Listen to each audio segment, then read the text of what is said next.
Western and Southern, preparing for your financial future can be easier than you think. Go to westernsouthern.com for more information. Good morning, everyone. Solomon Wilcots, Austin, Gayle for our Monday Night Football recap as we saw the San Francisco 49ers take down the Cleveland Browns 31-3. And I guess we have to start, Austin, with the way that the 49ers came out and dominated this game. They used the run game in a myriad of ways to really just take the fight to the Cleveland Browns and never look back. Oh, absolutely. I think this offensive line really dominated the line of scrimmage, and I think you saw that right out of the gate. I mean, he had that big 80-plus yard touchdown for Matt Breida, and I think it's interesting to see a San Francisco 49ers team that uses so much heavy personnel, 21 personnel, a lot of fullback, and still having a ton of success in the NFL. I think they throw out of it very well with good play action and good play design, but they still run the football into heavy boxes and have success. I think they are an anomaly in a league that's trending towards 11 personnel and trying to get as many wide receivers on the football field and still maintaining this heavy personnel and having success, both throwing the football on a low average depth of target. They don't ask Jimmy G to do a lot,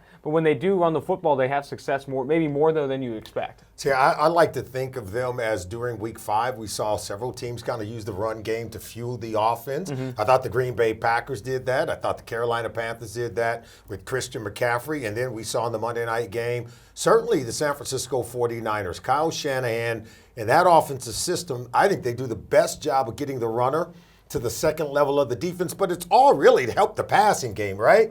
Play action pass, get the ball to George Kittle, get it to your tight end. Play action pass, RPO stuff to get the ball to the receivers down the field. The offense does go through the run game, and they did it in a myriad of ways. We had outside zone. We had some inside zone plays where they faked the reverse coming around and still ran it on a dive play to pick up a first down. I think it was 3rd and 1. They gained 8 yards by running right up the heart of this Cleveland Brown defense. Then we saw some reverse plays. We just saw a myriad of ways, trap plays to run the football, but it was all really to help Jimmy Garoppolo and to help set up the passing game because he did have a couple of touchdown passes down inside the red zone. And again, that's another opportunity to kind of tip your cap to Kyle Shanahan. He's running this kind of traditional heavy personnel usage, but he's getting really creative with how he runs the football within it, using the fullback in creative ways, trap, a really versatile, diverse run concept. It's not just outside zone. It's not just power counter combos. It's a lot of different things. And I think you got to give credit to the offensive line, too, being able to run so many different concepts. I mean, Mike McGlinchey, the second-year offensive tackle out of Notre Dame, looks like a 10-year pro. The dude is playing at a high level, and this team is without Joe Staley. Joe Staley's in a shirt on the sideline. They have Justin Skule starting at left tackle, and they're still just moving bodies off the line of scrimmage. Absolutely. The Browns really, I mean, it's kind of a cliche, but they got hit in the mouth. And I think when you can run the ball and average more than 9 yards per carry, you should be doing that every down. And I think that's exactly what we saw with San Francisco. 275 rushing yards for the San Francisco 49ers. It's not like they're paying their offensive line these big bucks. No running back, of course, acquiring some big-time contract where you have to pay them a ton of money. It really is about the scheme. When you get those kind of rushing yards, then 170 of those rushing yards came before contact. Yeah. I mean, when Matt Breida set sail on the first offensive play of the game for the 49ers offense, he went untouched. Untouched, 83 yards of the touchdown. That doesn't happen in the National Football League, but it happened in the Monday night game. And you bring up some great factors. Like running the football, you do not need highly paid running backs to get it done. Matt Breida is an undrafted free agent making probably under $1 million this year, but he gets it done because the offensive line and the offensive scheme is so good. I think Eric Eager and George Chahuri, our two data scientists, talk about how factors outside of the running back's control have so much more of an impact on rushing success. It's box count, offensive scheme, offensive line blocking. And I think that's exactly what we saw with San Francisco. And this team last year, their running backs averaged more yards before first contact per carry than any other group in the NFL. Exactly. And you're seeing it again without Joe Staley. Again, tip your cap to Kyle Shanahan because he called an outstanding game. I don't want to take any of the credit from the players in this game for the San Francisco 49ers, but to show you how good this scheme is, for the 4th consecutive game, the San Francisco 49ers took the ball on their first possession in the second half and went right down the field for a touchdown. That's 4 for 4 on their very first possession of the second half, where they're going right down the field to score. Now, I give the players a lot of credit because they have to go out and execute, but purely you can see the scheme working here for the quarterback. It's working for the running back. It's working for all the components.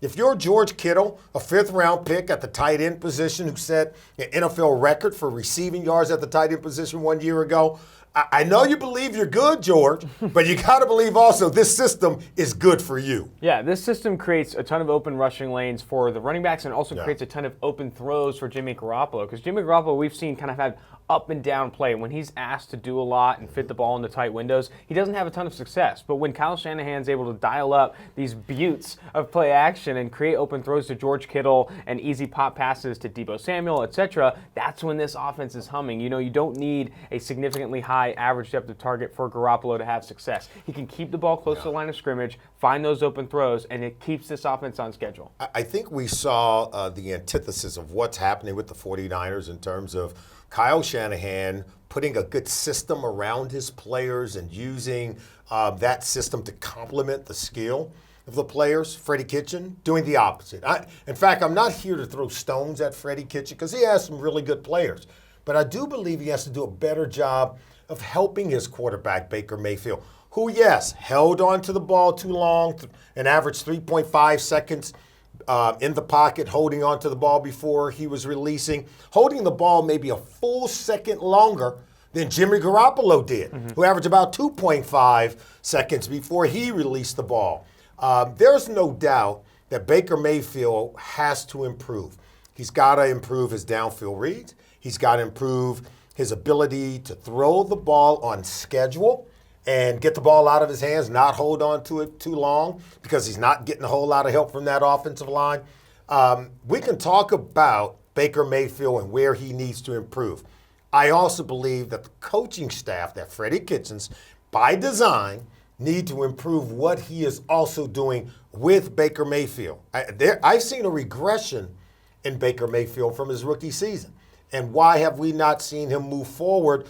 I think because it's not just about the quarterback, but I think it's about several things there. I would agree with you 100%. There's no doubt that Baker Mayfield has regressed. He's holding the football a little bit too long. He's bailing out of clean pockets, rushing to his right, getting himself in trouble with pressure. I think his drop back depth is also a little deep. I think it's allowing edge defenders to kind of peel around and attack pressure. But Freddie Kitchens has to put this guy in a position to have success behind what is a bad offensive line. You can have a bad offensive line and create an offensive scheme that can work with it. And I think you look at this when the Browns beat the Ravens by a ton of points. He had the lowest average depth of target in any game of this season. In this game, 13.7 average depth of target. You're asking him to heave the ball downfield. Long sets, deep drops. Exactly. Okay. Long sets, longer developing plays. And the more plays you run like that, the more opportunities Nick Bosa and Dee Ford are going to have to just tear you apart. I think this offense needs to, when you saw it against the Ravens, pop passes, quick screens, stretch the defense out. Do not, Baker Mayfield's a great downfield thrower. He's one of the most accurate deep passers in the NFL. But if you don't need him to do that because you have a bad offensive line, I recommend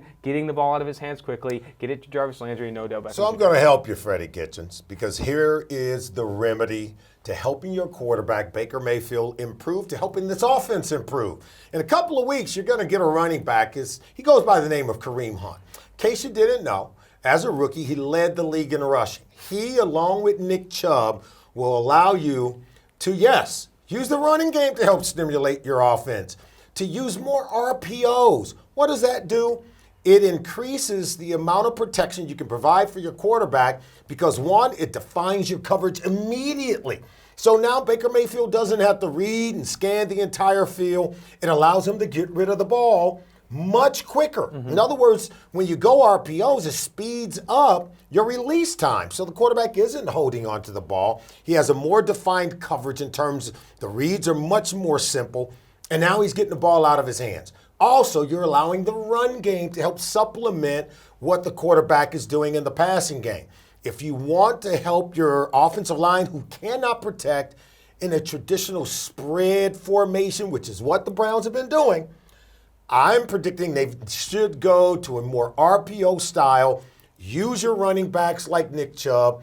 Use Kareem Hunt when he shows up. Help the offensive line. Help Baker Mayfield get the ball out of his hands quicker and help give him more definable reads downfield when it's time to throw to these talented receivers. And I really do think that's the answer. I think the problem is Freddie Kitchens and Todd Monken don't, that's not what they want to do. They want to throw the ball, they want to throw the ball downfield. They want to be aggressive, which I think when you have a good offensive line, you can have success doing that. But I think it would go against what Freddie Kitchens and Todd Monken want to do. I think, but this is an opportunity. You're 2-3 within reach to look at this offense, see how it's played. I think Baker Mayfield has 8 interceptions on the season. It's time to readjust, reevaluate, and make some plays. That's what coaches do. And I would really think that Todd Monken and Freddie Kitchens, when you say what do they want to do, I would think they would want to win. Yeah, I would think that they would want Baker Mayfield to look good, when he's playing ball. So how do you help him look good? This is a way to do it. And sometimes it's not about what the coaches want to do. It's saying, what can my players do? And that's what you saw in the Monday night game with Kyle Shanahan in terms of what he's doing. Here is a coach that over the last few years had to endure losing a lot of games with a lot of different quarterbacks. C.J. Beathard, Nick Mullins, when Jimmy Garoppolo was down. They went out and traded for Garoppolo. Then he gets hurt. They have had to find a way to play well around a quarterback position that really wasn't measuring up. And one can argue that Garoppolo really hadn't hit his stride this year. We remember the 5 turnovers week 3 against the Pittsburgh Steelers. They still won that game. 1, because they have a really good defense, but 2, because the coaching, they do a really good job of managing the players, managing the situation. And I think by contrast, I think the Cleveland Brown coaching staff, they could learn a thing or two from what they saw from the 49ers on the other side of the ball. 100%. I think Kyle Shanahan does a great job of making this offense not so predicated on the quarterback's play, but rather can he execute an offense into open throws. With Baker, I think they're just throwing the entire house on his shoulders, make a play. All spread, behind an offensive line that can't protect, running deep routes, asking them to hold the ball. And by the way, he went up against a couple of defensive linemen for the 49ers who stand 6'7", into Forrest Buckner and Eric Armstead. These guys are long, they're tall.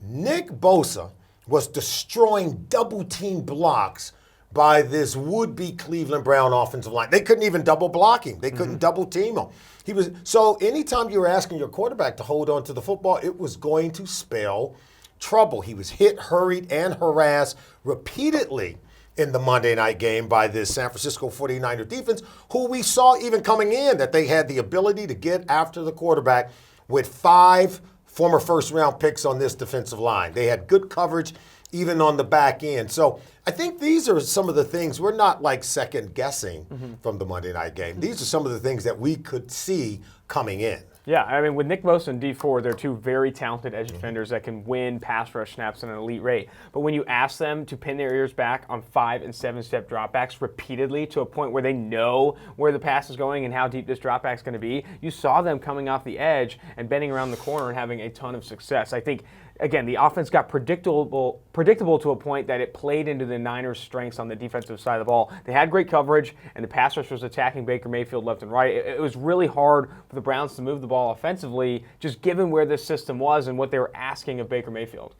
So, coming in, most people said Freddie Kitchens got to do a better job of getting the ball in the hands of his talented players. 1, Odell Beckham Jr. Yeah. So they decide to give Odell Beckham Jr. 10 touches in this game in a variety of ways. 1, even at quarterback. He was throwing the ball to Jarvis Landry, not Baker Mayfield. They allowed him to touch the ball as a wide receiver, obviously targeting him. I think what he had, he was targeted 6 times. He also returned a punt. Ooh. So they said, okay, we're going to allow him to touch the ball, returning punts, where he appropriately fumbled, because that's not something he does every day. That contributed to 4 turnovers in the game for the San Francisco 49ers. What I saw was not a coherent plan in terms of what we call distribution of labor, how we're going to use the offensive weapons that we have to move the ball down the field. I didn't see a coherent plan. I certainly didn't see a good one. And I saw one that initially got this team off to a very slow start. What did we see? We saw interceptions by Baker Mayfield. We saw fumbles by Baker Mayfield. Now, one interception went off the hands of Antonio Callaway. Wasn't great ball placement, but Callaway still should have caught the ball. That ball ended up being intercepted. But it was just one problem after another because this offense lacked the early rhythm in terms of getting in sync. And I thought we would at least come out, when I say we, I mean the Cleveland Browns, maybe come out building on the plan that helped them beat the Baltimore Ravens 1 week ago. What is that? A little more Nick Chubb. But no, it was about, hey, let's get Odell Beckham Jr. some touches. Let's allow him to help supplement our offense. And then from there, one turnover after another turnover. And then it kind of got away from the Cleveland Browns at that point. I mean, you look at the kind of how this game started. The Browns ran 8 offensive plays before they were down 14 points. There you go. I think you go into this game and you dial up 8 offensive plays or probably 15 a game script and you say, this is what we want to do. We want to do a very similar game plan to what we did against Baltimore, get the ball out of his hands. Because you saw a quick screen to Odell that he There dropped. you go. You saw, a handoff to Odell that he threw to Jarvis They Landry. were trying to get him the ball. Yeah, they were trying to make There's some no moves. doubt. But then 8 plays into the game, you're down 14. It's time to throw the ball deep. We have to get aggressive. Spread them out. Exactly. All right, let's abandon that plan. Let's go with this plan. As a young coach, I think it's easy to kind of fall with that inexperience to say, hey, I'm down 14 on the road. It's time to rip it up. I'm going to push the ball deep, and that's when you play to the weaknesses of your offensive line. You play to the weaknesses a bit of Baker Mayfield, who likes to push, run out of clean pockets and maybe hold the ball a little bit too long. And next thing you know, this game's out of hand. 1 of 11 on third down. Man. 1 of 11 on third down. They really did struggle. 180 yards total offense for the Cleveland Browns with an offense that has a Nick Chubb, that has a Baker Mayfield, the first overall pick in the 2018 draft, that has Jarvis Landry, a guy that was catching 100 passes a year in Miami with Ryan Tannehill at quarterback and Odell Beckham Jr., one of the most premier talented receivers we've seen come into the NFL over the last 3 or 4 years. And so I believe that Freddie Kitchens, he's got to wear some accountability in this thing now. Because if you told me that, well, as general manager, got to go out and get some talent, I would say, well, he's done that. If you were to tell me that he's got to put together a plan to get the ball in the hands of these talented players, I'm like, okay, you got to do that, but it's got to have a coherent plan like what we saw on the other side of the ball. I think that leads us to talking about the San Francisco 49ers defense. Because you and I were kind of talking across the room yesterday, and I said, hey, 49ers are the real deal. They're a real deal. And I had poured through the numbers, and our data really supports it. They get after the opposing quarterback. They're very good, even though we only know about Richard Sherman. But on the back end, these guys can truly cover. And I think we saw that in the game last night. Even when they went man-to-man against OBJ, they were locking them down. They were in close proximity. They were cutting off his deep routes. And so I think we know now that the San Francisco 49ers, they've got a defense that's here to stay. Oh, absolutely. I mean, having Richard Sherman on the back end to be able to run Robert Saleh's defense is fantastic. I think this one, though, you have to it's the pass rush. When Nick Bosa and Dee Ford are forcing Baker Mayfield to make errant throws and obviously bring him down as often as they did, the coverage doesn't have to do much. I think it was really impressive to see that defensive front really dominate the game on pass rushing downs and in the run game. Nick Chubb didn't have a ton of success either. I think he dialed up a great scheme, but at a certain point it became so predictable that I think the Browns' offense was playing to the strengths of the 49ers' defense and the weaknesses of their own offense, and it was really just a struggle overall. I think there was some good coverage plays made by the San Francisco 49ers, obviously a Richard Sherman interception, but again, I think a lion's share of the praise goes on to Nick Bosa and Dee Ford just being able to pin their ears back and tear apart Baker Mayfield. You saw Bosa plant the flag. I mean, it was that kind of night for this pass rush. He's got a memory, and one might say Nick Bosa was motivated. Oh, yeah. He was so motivated, I think he had one of the best games, I should say, of any defensive player in Week 5. He graded out very high. 9 total pressures, 2 sacks, a couple of hits on the quarterback, 5 hurry-ups. He had a couple of plays where he had unblocked pressure, a fumble recovery, and a forced fumble. He won on a large percentage of his pass rush snaps. This guy was incredible, more importantly, because he was able to beat double teams. I mean, this was more Aaron Donald, J.J. Watt-like That's what we got from Nick Bosa. Oh, 100%. And what's crazy is heading into this game, Nick Bosa and Joey Bosa had the same pass rush win rate. These guys are like legitimately the same player in terms of how they're developing, how they win as pass rushers. And to see, I think Nick Bosa, for some reason, I think the perception is that he's a veteran because he plays like one. This guy's a rookie winning at an absurd rate. You compare him to the rest of this class, it's night and day. Brian Burns is having success for the Carolina Panthers, but outside of him, it's really no comparison. Nick Bosa is dominating as a pass rusher early in his career. I'm telling you right now, if this guy stays healthy, if you can get 16 game seasons out of Nick Bosa, you're going to talk about one of the best pass rushers in the NFL very soon. He plays with power. He plays with great leverage, what we call a flat back. When a defensive lineman comes off the line of scrimmage, he's got that flat back parallel to the sky. He can generate great leverage in terms of getting a push on the offensive lineman. Even though guys are bigger than he is, he turns that speed into power, and that's why he can beat two offensive linemen, not just one, with the kind of technique that he plays with. And I remember the first time I saw his brother, Joey Bosa, I said, this guy's going to be a player in this league for a long time, because rarely do you see big guys playing with that kind of flawless technique as a defensive lineman. And now here comes little brother, who is a technician just like big brother.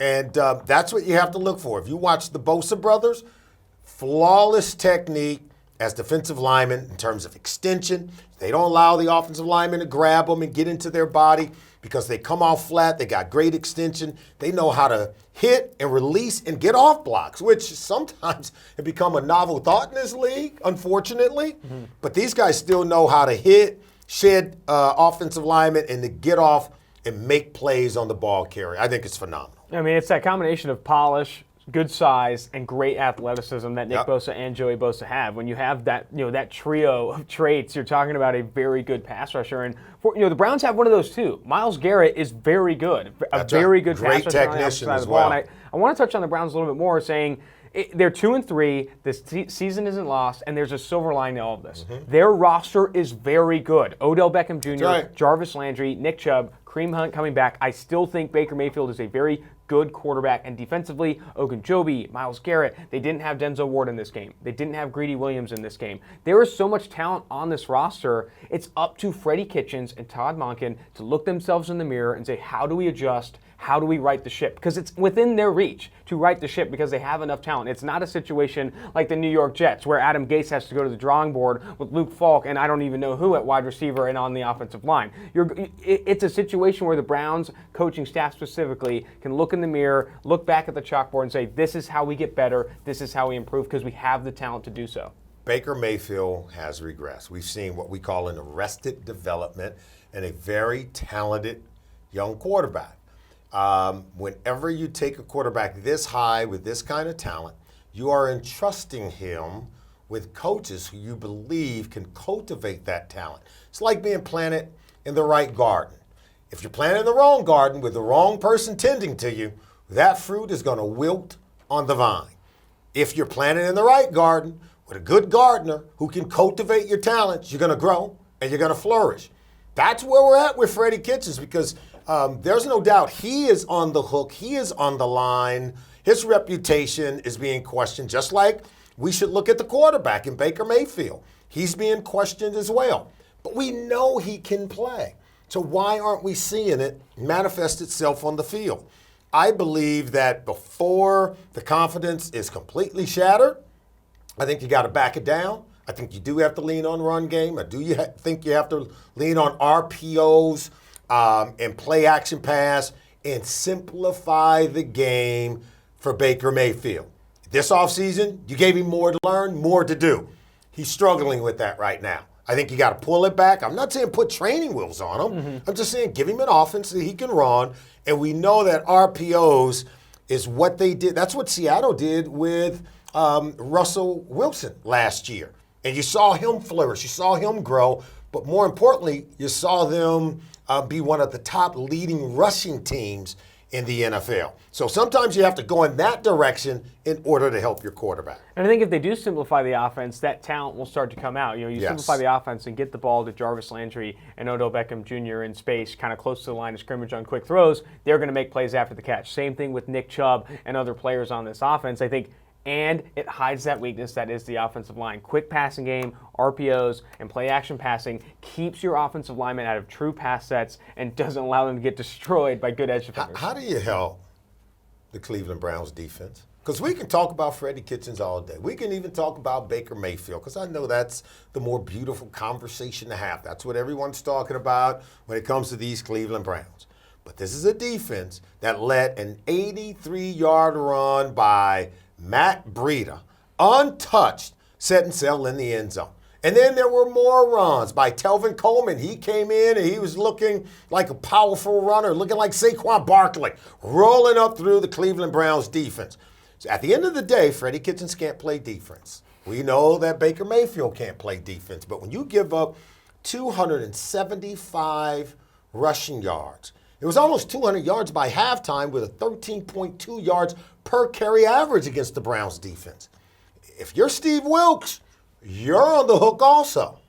Oh, absolutely. I think they need to get healthy in the secondary. You'd like to have Greedy Williams and Denzel Ward healthy, but going against a rushing offense like this, you need your defensive line to step up and you need your linebackers to step up. Joe Schobert and Mack Wilson both earned very low run defense grades in this one. They struggled to kind of get to their gaps, were blocked at the second level, and that's going to just hurt you. I think you need these linebackers to step up in games like this. To be fair, you don't see a lot of offenses that can run the football like the San Francisco 49ers. They run the fewest percentage of 11 personnel in the NFL. They run the highest percentage of 21. You just don't have opportunities to prepare for this kind of offense week in, week out. I'm not comparing it to the wing T, but the college level, you go against a Georgia or an old Georgia Tech or Army, it's a different offense. The defense has to adjust. I think the Cleveland Browns, I don't think they were just quite ready for how dominant a 21 personnel offense like this or 21 personnel heavy offense like this can do with a great offensive line and good running scheme. So I'm just going to say this is something that some of us have been predicting, that as we have gone to a passing league, spread them out, throw, defenses have adjusted. Get lighter linebackers. Get guys who can play 3 down and run in the passing game. And that there's going to come a team along and roll their sleeve up, and they're going to go old school. This, in terms of what you saw from the 49ers, 21 personnel is nothing new. It's going back to what once was. Oh, let's play with a fullback instead of having a tight end try to block in the run game. And let's prove to these defenses who want to play 7-on-7 and want to run around and chase, let's play some old school football. And let's make them tackle. Let's make them get off blocks. And that's what they made them do. So I believe that if you're the Cleveland Browns and if you're other defenses around the NFL, you're going to see more of this until you prove you can stop it. So let's talk about the Cleveland Browns and what's going on in the AFC North, because after that loss, guess what? It's wide open again, isn't it? Oh, absolutely. Again, this AFC North is still well within reach for the Cleveland Browns. The biggest thing I think they need to improve is just offensively simplifying the offense. Like you said, we kind of hammered it home. I think simplifying the offense, allowing Baker Mayfield to get the ball out quickly to very talented playmakers and hide that offensive line that is a weakness for this team will put this offense back on schedule, and you can see 40-point performances like we did against the Baltimore Ravens from the Cleveland Browns. All right. Well, he's Austin Gayle. I'm Solomon Wilcots. Thanks for joining us on this Monday Night Football recap right here. If you want more great information and more great content, all you have to do is go to pff.com. And don't forget to subscribe to our YouTube channel at PFF TV.